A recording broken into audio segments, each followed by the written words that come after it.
Ya, selamat pagi Bapak Ibu dan Saudara yang dikasihi Tuhan.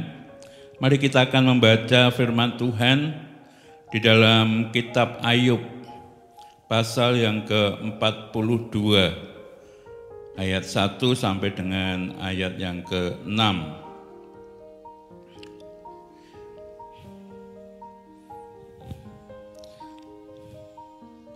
Ayub pasal 42 ayat 1 sampai ayat 6. Demikian firman Tuhan, saya bacakan. Judul perikopnya adalah Ayub mencabut perkataannya dan menyesalkan diri.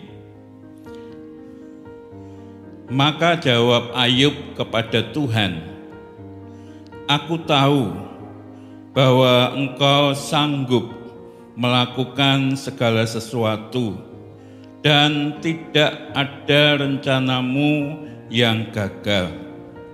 Firman-Mu, siapakah dia yang menyelubungi keputusan tanpa pengetahuan? Itulah sebabnya tanpa pengertian aku telah bercerita tentang hal-hal yang sangat ajaib bagiku dan yang tidak ku ketahui.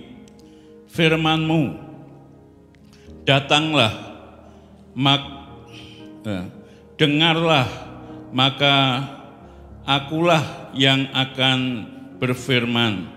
Aku akan menanyai Engkau, supaya Engkau memberitahu aku. Hanya dari kata orang saja aku mendengar tentang Engkau, tetapi sekarang mataku sendiri memandang Engkau. Oleh sebab itu aku mencabut perkataanku dan dengan menyesal aku duduk dalam debu dan abu." Puji Tuhan. Bapak, Ibu, dan Saudara yang dikasihi Tuhan, kalau kita membaca di dalam kitab Ayub ini, mulai dari pasal yang pertama, diawali dengan suatu pernyataan atau kesaksian, ya bagaimana kehidupan Ayub di hadapan Tuhan. Ayub dikatakan orang yang saleh, orang yang jujur, orang yang takut akan Allah dan menjauhi kejahatan.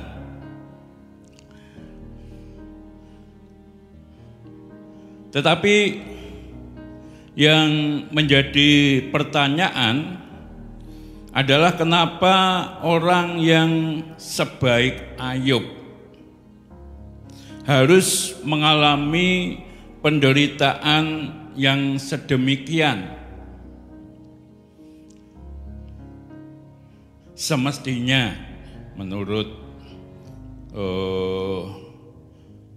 pemikiran secara umum, ya pandangan secara umum, ya orang yang saleh, orang yang jujur, orang yang takut akan Allah, orang yang menjauhi kejahatan, ya tentu hidupnya selalu disayang Tuhan.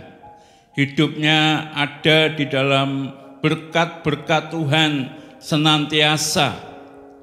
Tetapi tidak demikian dengan Ayub. Dari posisi yang ada, boleh dikatakan di atas, ya tiba-tiba dalam waktu yang singkat, dalam waktu sekejap, ya terhempas ke tanah. Yang pasti akan mengejutkan dan menyakitkan bagi orang yang mengalami hal seperti Ayub ini.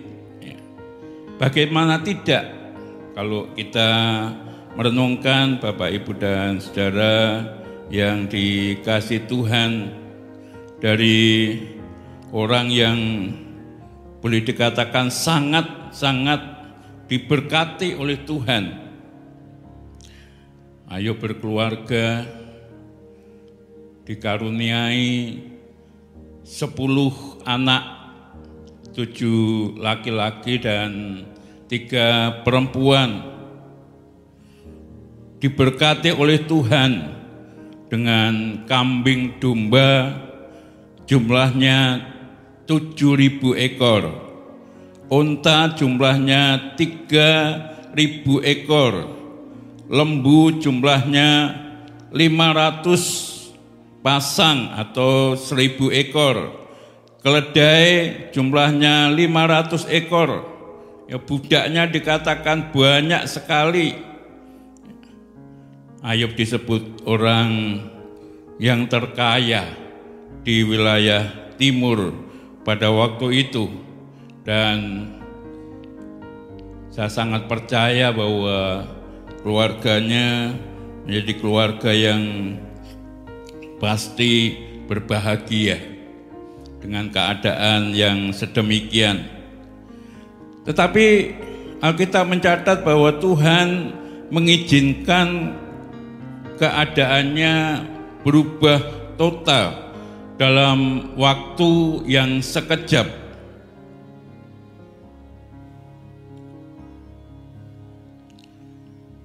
Semua apa yang dimiliki oleh Ayub boleh dikatakan habis. Anaknya mati, ya, harta bendanya habis semua dengan cara-cara yang sangat mengejutkan. Tubuhnya sendiri dari kepala sampai ke ujung kaki dipenuhi dengan borok. Kemudian istrinya tidak lagi menghormati, tidak lagi setia, tidak lagi mendukung dalam keadaan yang seperti itu, tapi justru mengatakan, apakah engkau masih tetap setia kepada Tuhan, tetap mengikut Tuhan? Dia katakan kepada Ayub, udahlah, hujatlah Allahmu dan matilah. Wah, ini satu keadaan, sudah dalam keadaan seperti itu, tetapi tidak ada yang mendukungnya. Demikian juga sahabat-sahabatnya boleh dikatakan juga mencemoohnya. Dari orang yang sangat dihormati, kemudian dipandang rendah, dipandang hina.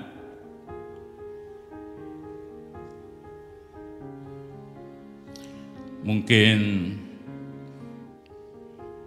orang mengatakan sudah jatuh, kemudian masih tertimpa tangga. Satu keadaan yang tidak mudah untuk dihadapi oleh Ayub pada waktu itu.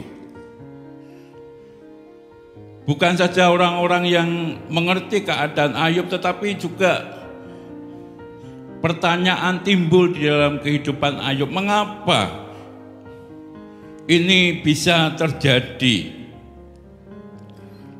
Mengapa Tuhan izinkan semuanya ini terjadi?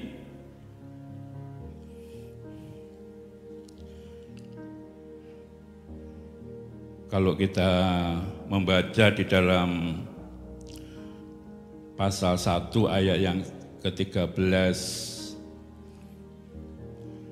bukan saja bertanya-tanya tentang keadaannya, tapi dikatakan bahwa Ayub selama 7 hari tidak berbicara apa-apa. Karena apa? Memang secara manusia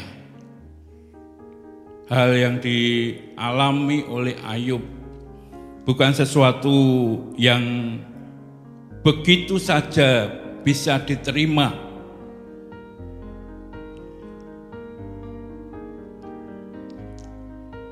Sehingga menjadikan Ayub merenung sedemikian rupa. Apa yang menjadi salah saya? Ayub berkeluh kesah. Kalau kita membaca di dalam pasal yang ketiga, Ayub berkeluh kesah dengan keadaannya. Kenapa ini terjadi? Mengapa ini Tuhan izinkan? Dan keadaan yang terjadi pada Ayub pada waktu itu sempat menjadi perbincangan dengan sahabat-sahabatnya. Ketika Ayub dalam keadaan seperti itu, sahabat-sahabatnya mengetahui dan mereka datang ikut sepenanggungan dengan apa yang dialami oleh Ayub. Mereka ikut bersama-sama dengan Ayub selama 7 hari mereka berdiam diri, tetapi mereka tidak tidak betah dan kemudian mengajak ngomong sama Ayub. Dan itu diutarakan dengan panjang lebar di dalam kitab Ayub ini dari pasal 4 sampai pasal yang ke-31. Di antara sahabat-sahabat Ayub ini memperbincangkan tentang keadaan Ayub yang sedemikian. Bahkan dalam perbincangan itu mereka sempat berprasangka yang tidak baik kepada Tuhan, karena ketidaktahuan mereka atas apa yang Tuhan izinkan terjadi di dalam kehidupan Ayub. Karena ketidaktahuan mereka, karena keterbatasan mereka terhadap apa yang menjadi rencana dan kehendak Tuhan di dalam kehidupan manusia pada waktu itu. Maka kadang-kadang perbincangan mereka melenceng dari apa yang dikehendaki oleh Tuhan, sekalipun mereka juga tahu akan hal-hal yang Tuhan kerjakan. Sehingga boleh dikatakan perbincangan mereka menjadi tidak terarah yang sesungguhnya, yang seperti apa Tuhan kehendaki. Maka ketika Tuhan kemudian berbicara secara khusus kepada Ayub, Bapak, Ibu, dan Saudara bisa membaca mulai dari pasal 38 sampai pasal 42. Allah berbicara kepada Ayub pada waktu itu. Kenapa ini terjadi? Mengapa aku izinkan engkau mengalami hal-hal yang sedemikian? Maka barulah kemudian Ayub bisa merespon dengan baik. Ayub bisa menanggapi apa yang terjadi dalam hidupnya oleh karena pengetahuan yang diberikan oleh Tuhan, oleh karena hikmat yang mereka atau dia terima dari Tuhan, oleh karena penjelasan yang diberikan oleh Tuhan kepada Ayub. Maka perikop yang kita baca tadi diberi judul Ayub mencabut perkataannya dan menyesalkan diri. Karena apa yang dipikirkan, apa yang dirasakan jauh dari kebenaran pengetahuan yang daripada Tuhan. Inilah yang sering terjadi di dalam kehidupan kita semua. Ketika kita diperhadapkan dengan hal-hal yang mengejutkan, jikalau yang mengejutkan itu ya sesuatu yang menyenangkan, ya tiba-tiba diberkati oleh Tuhan, tiba-tiba mengalami mujizat yang daripada Tuhan, ya, wah itu pasti akan menyukacitakan, membuat kita bisa bersyukur. Tapi sebaliknya, jika yang dialami oleh seperti apa yang dialami oleh Ayub, apakah kita tetap bisa bersyukur? Apakah kita tetap bisa bersukacita? Ini yang juga dialami oleh Ayub pada waktu itu.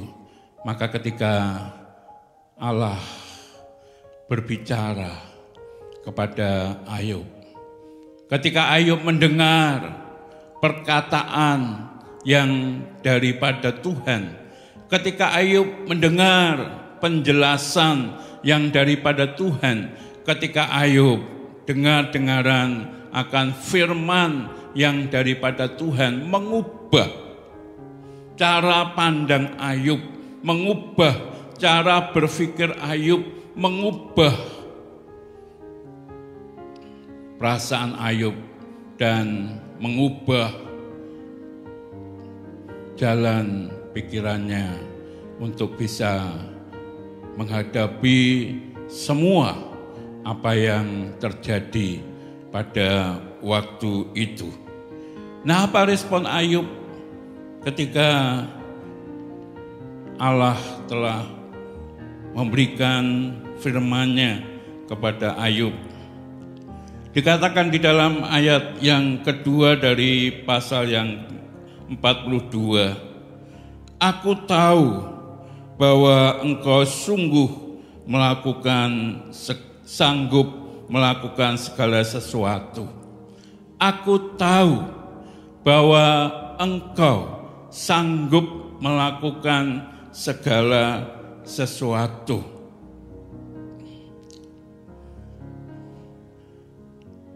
Perkataan aku tahu artinya bahwa setelah Ayub mendengar secara langsung apa yang telah dijelaskan, dikatakan oleh Tuhan di dalam pasal 38 sampai pasal 42. Ya. Dibandingkan pada pasal-pasal yang pertama, ketika memperbincangkan apa yang terjadi di dalam kehidupannya dengan sahabat-sahabatnya yang begitu panjang lebar, mulai pasal 4 sampai dengan pasal yang ke-31. Nah, kemudian tiba pada titiknya bahwa apa yang sudah mereka perbincangkan antara Ayub dan sahabat-sahabatnya itu tidak benar, itu salah. Itu hanya anggapan dari pribadi Ayub dan pribadi sahabat-sahabatnya.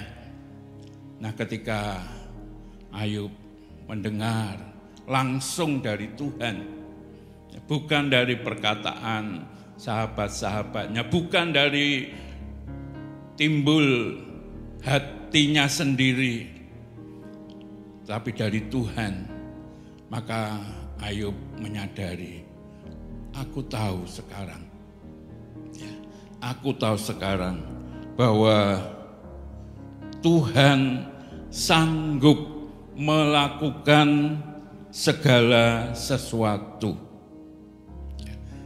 Aku tahu bahwa Tuhan sanggup melakukan segala sesuatu.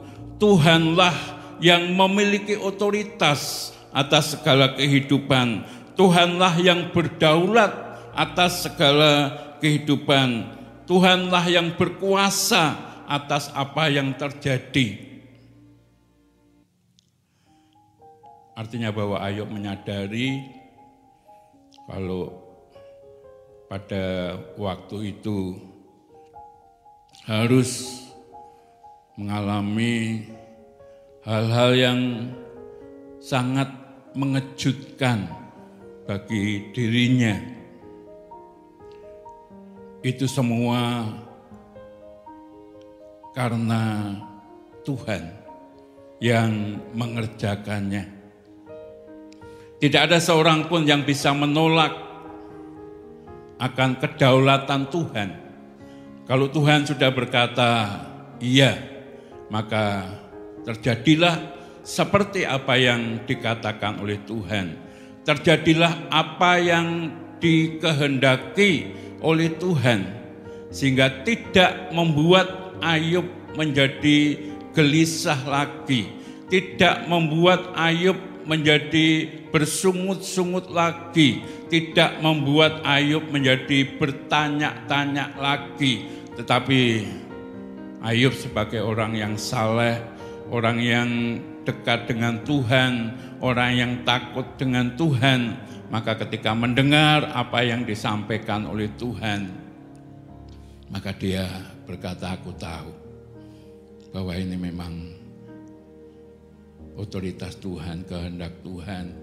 Kalau Tuhan memang kehendak ini terjadi, aku akan menerima dengan lapang hati. Ya.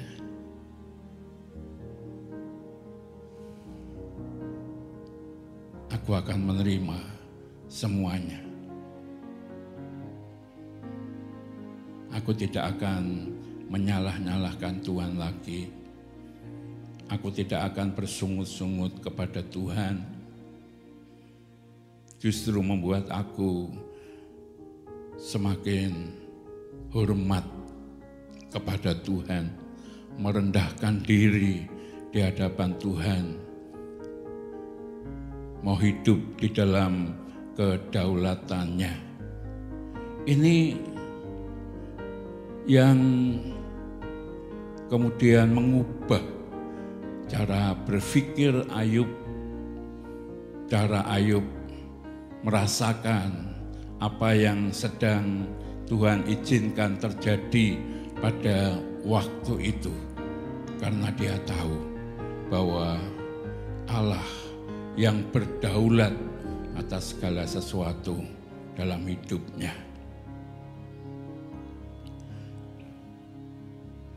Dan kemudian Ayub juga mengatakan, aku tahu tidak ada rencana Tuhan yang gagal. Tidak ada rencana Tuhan yang gagal. Aku tahu, aku sadar, aku percaya bahwa setiap rencana Tuhan tidak ada yang gagal. Dan sejak dari penciptaan ya, sampai nanti kesudahannya, tidak ada rencana Tuhan yang gagal. Dan Tuhan menjelaskan, Bapak Ibu kalau membaca dalam pasal 38 sampai 42, ya, meyakinkan kepada Ayub bahwa tidak ada rencana Tuhan yang gagal. Dia percaya, dia yakin, dia menyadari, dan tidak ada rencana Tuhan yang jahat. Tidak ada rencana Tuhan yang mendatangkan celaka. Ya. Tapi semua rencana Tuhan adalah rencana yang baik, penuh dengan damai sejahtera, yang membawa masa depan penuh dengan harapan. Ya. Dan itu disadari oleh Ayub. Ya. Itu disadari oleh Ayub. Tidak ada rencana Tuhan yang gagal. Karena Tuhan pasti tidak merencanakan rancangan-rancangan yang jahat, tetapi rancangan yang selalu mendatangkan kebaikan. Ya.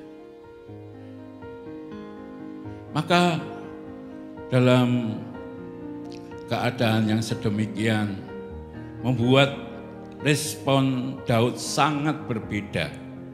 Ya, respon Daud sangat berbeda ketika dia belum ketemu Tuhan secara pribadi, mendengar apa yang disampaikan oleh Tuhan.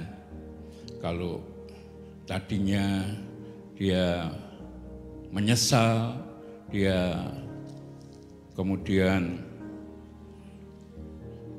berdiam diri, merasakan apa yang harus dirasakan begitu berat, bahkan punya pikiran-pikiran yang tidak baik terhadap Tuhan, tetapi perjumpaan pribadi dengan Tuhan mengubah segala-galanya. Ya. Maka Daud juga menyadari, Ayub juga menyadari bahwa dia sangat terbatas di dalam pengetahuannya. Dia sangat tidak mumpuni di dalam mengetahui apa yang sedang terjadi pada waktu itu. Maka melalui apa yang sudah disampaikan oleh Tuhan, Ayub dengan jujur mengakui bahwa waktu itu ia tidak berkata-kata dengan pengetahuan yang benar, dengan pengertian yang benar tentang hal-hal yang terjadi di dalam hidupnya. Hanya menuruti perasaannya saja, tetapi tidak mengerti, memahami, mengetahui secara sungguh-sungguh apa yang dikehendaki oleh Tuhan. Maka kemudian ayat yang keempat dikatakan, firman-Mu dengarlah, maka akulah yang akan berfirman. Ini mengambil dari kata-kata Tuhan ketika Tuhan berbicara kepada Ayub. Dan ini menjadi pedoman bagi Ayub. Sesuai dengan firman Tuhan, dengarlah, maka akulah yang akan berfirman. Aku akan menanyai engkau supaya engkau memberitahu aku. Kalau ada apa-apa, berkatalah kepada Tuhan, bertanyalah kepada Tuhan, sampaikanlah kepada Tuhan, dan aku akan menjawab engkau. Ini perkataan Tuhan kepada Ayub. Ya. Jangan dipikirkan sendiri, jangan menafsirkan sendiri tentang apa yang terjadi dalam hidupmu. Datanglah kepadaku, aku akan berfirman kepadamu. Bertanyalah kepadaku, aku akan berfirman kepadamu. Aku akan menjawab engkau, aku akan memberitahu engkau, aku akan mengatakan yang sebenarnya kepada engkau. Ini yang mengubah cara pandang Ayub pada waktu itu. Dia mengambil keputusan, mengambil tekad, mengambil langkah seperti apa yang dikatakan Tuhan. Seperti apa yang difirmankan oleh Tuhan. Sehingga ketika ada hal-hal yang tidak diketahui karena menyadari keterbatasannya atas segala apa yang Tuhan kerjakan di dalam hidupnya. Dia tidak mengira-ira, dia tidak berpikir dengan nalarnya sendiri. Tapi Ayub mengambil satu tekad, keputusan seperti yang Tuhan kehendaki. Datang kepada Tuhan, berkata-kata kepada Tuhan, bertanya kepada Tuhan, dan Tuhan pasti akan memperkatakan, berfirman yang sebenarnya, sehingga segala sesuatu bisa terang benderang. Ya, karena Tuhan memberikan hikmat, Tuhan memberikan pengetahuan, Tuhan memberikan pengertian. Dan itu akan menuntun setiap langkah-langkah kehidupan Ayub. Itu sangat disadari oleh Ayub. Nah, Bapak, Ibu, dan saudara yang dikasihi Tuhan, dalam masa-masa yang sukar seperti sekarang ini, sekalipun kita semua mengalami, tetapi mungkin apa yang kita alami tidak atau belum seperti apa yang dialami oleh Ayub. Nah, bagaimana kita merespon apa yang Tuhan izinkan terjadi dalam setiap kehidupan kita? Bagaimana kita merespon apa yang kita hadapi di dalam kehidupan ini? Mari kita belajar dari Ayub seperti yang Tuhan kehendaki. Kita mengakui bahwa otoritas kehidupan ini ada di tangan Tuhan. Tuhan yang berdaulat atas kehidupan ini. Kalau Tuhan sudah berkata ya, pasti ya. Kalau Tuhan berkata tidak, pasti sesuai dengan apa yang Tuhan kehendaki. Kita harus menyadari itu sehingga kita tidak berprasangka yang tidak baik, menyalahkan sana, menyalahkan sini, dan lain sebagainya. Dan kita sangat mempercayai bahwa apa yang menjadi rencana Tuhan itu pasti Tuhan genapi. Dan kita tahu bahwa tidak ada rencana Tuhan yang tidak baik. Semua rencana Tuhan baik, sekalipun perjalanannya seringkali Tuhan izinkan harus menghadapi berbagai-bagai tantangan, masalah, persoalan, kesulitan, dan lain sebagainya. Tapi kita tahu bahwa semua yang dari Tuhan pasti akan baik. Maka kita perlu terus mohon hikmat, kebijaksanaan, pengetahuan yang daripada Tuhan. Bagaimana bisa? Ya kita bertanya kepada Tuhan, datang kepada Tuhan. Semakin mendekatkan diri kepada Tuhan, semakin intim dengan Tuhan. Jangan sampai kita justru menghadapi hal yang sedemikian kita menjauhkan diri daripada Tuhan. Ya. Tidak.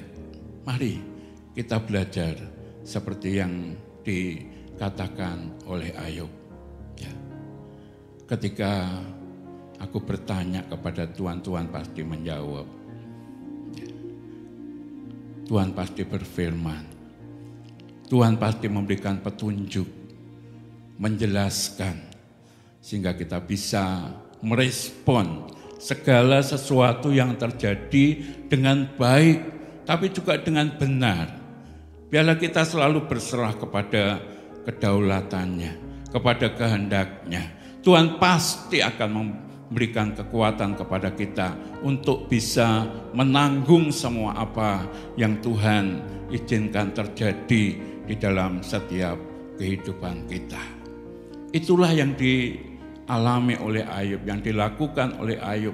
Dia betul-betul menyesali segala apa yang sudah dikatakan. Dia betul-betul mencabut apa yang sudah dikatakan di hadapan sahabat-sahabatnya pada waktu itu.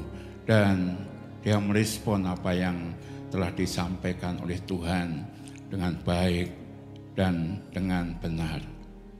Ketika itulah Bapak, Ibu, dan saudara yang dikasihi Tuhan, Ayub tidak lagi menyalah-nyalahkan Tuhan, tidak lagi berprasangka yang tidak baik terhadap Tuhan, tetapi dia tahu persis apa yang Tuhan kehendaki terjadi dalam hidupnya. Dan kalau kita membaca kemudian ayat-ayat berikutnya di dalam pasal yang ke-42 ini, bagaimana kemudian Allah memulihkan keadaan Ayub. Bukan saja seperti apa yang sudah diambil dari Ayub, tetapi Tuhan melipat gandakan apa yang sudah diambil dari Ayub. sehingga membuat Ayub kembali di dalam kehidupan yang semula, diberkati oleh Tuhan, dijamah oleh Tuhan. Dan kalau kita membaca dalam kitab Ayub ini pasal yang ke-42, ayat-ayat yang terakhir, ayat 16 dikatakan, sesudah itu Ayub masih hidup 140 tahun lamanya. Ia melihat anak-anaknya dan cucu-cucunya sampai keturunan yang keempat. Berkat Tuhan luar biasa. Ya. Berkat Tuhan luar biasa. Kalau bisa melihat keturunannya, anak-anak, cucunya, sampai keturunan yang keempat, wah ini ya satu kebahagiaan, sukacita yang diterima dari Tuhan, dari kehidupan Ayub yang bisa merespon apa yang terjadi dalam hidupnya dengan baik dan benar. Maka mari kita belajar dari kebenaran firman Tuhan ini. Apapun yang Tuhan izinkan terjadi dalam setiap kehidupan kita. Tidak ada rencana Tuhan yang jahat. Tapi semua rencana Tuhan yang bagaimana kita bisa tahu? Kita senantiasa mendekatkan diri kepada Tuhan. Bertanyalah kepada Tuhan, jangan bertanya kepada sesama, jangan bertanya pada diri sendiri, bertanyalah kepada Tuhan, datanglah kepada Tuhan, berserulah kepada Tuhan, Tuhan pasti akan menjawab apa yang kita tanyakan kepada Tuhan, dan itu akan membuat kita puas dengan jawaban yang daripada Tuhan, sehingga kita cakap untuk menanggung semuanya. Dan Tuhan melimpahkan berkat-berkatnya kembali bagi setiap kehidupan kita. Ya puji Tuhan, Tuhan memberkati kita sekalian. Amin.